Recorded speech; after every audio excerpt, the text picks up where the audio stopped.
么毛利大叔不买车？他明明在市中心有一套3层小楼，1楼还租出去了，做侦探的收入也不低，按理说他应该很有钱，可为什么他出门只租车却不买车呢？他每次租来的车都得赔钱，车子不是爆炸了就是掉水里了，不是抛锚了就是冒烟了，每一辆车到了毛利大叔手里那都是瑟瑟发抖。盘点毛利大叔要赔的那些车，他一年得赔多少钱啊？一家3口和原子出门度假，下雨天当然和钓鱼更配啦。毛利大叔兴致勃勃，很快鱼竿就有了动静。毛利大叔以为大鱼上钩，结果他把租来的车钓上来了，父女俩还想靠蛮力把车给拉上来。于宪说：“你也太看得起我了吧！”车没钓上来，还把柯南给一屁股坐河里了。这一趟旅程我将称之为大冤种拔河。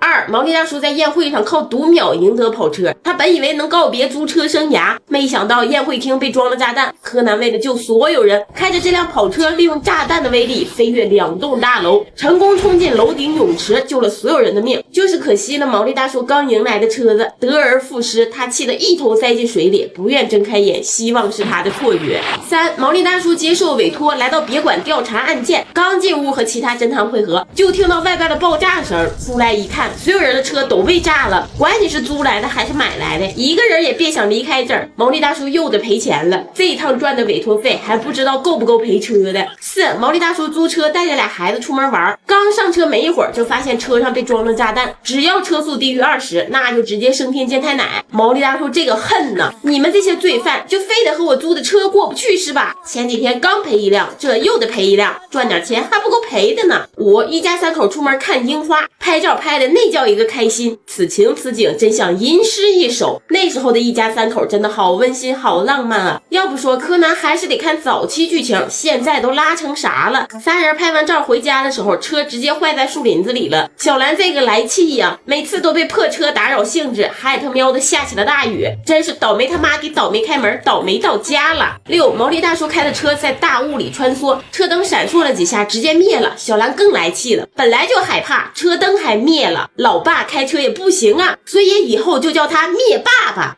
7. 父子俩在外调查案件，柯南负责引开敌人，毛利大叔负责开车接应。本以为计划天衣无缝，关键时刻租来的车抛锚冒烟了。咱就是说，大叔你出门挣钱就不能租一辆体面点的车吗？挣来的钱都拿去喝酒了是吧？所以现在我们知道了毛利大叔为什么不买车，他不敢买啊，就这频率，新车多贵呀，扛不住他这么霍霍呀。而且毛利大叔的职业也不允许他买车，他本身就是名侦探，出门经常被人认出来，买了车更有标识性了，老被人认出来，他还咋跟踪咋暗中调查案件啊？租车才是他的最终归宿啊！不过话说回来，以毛利大叔的性格，你觉得哪辆车和他最适配呢？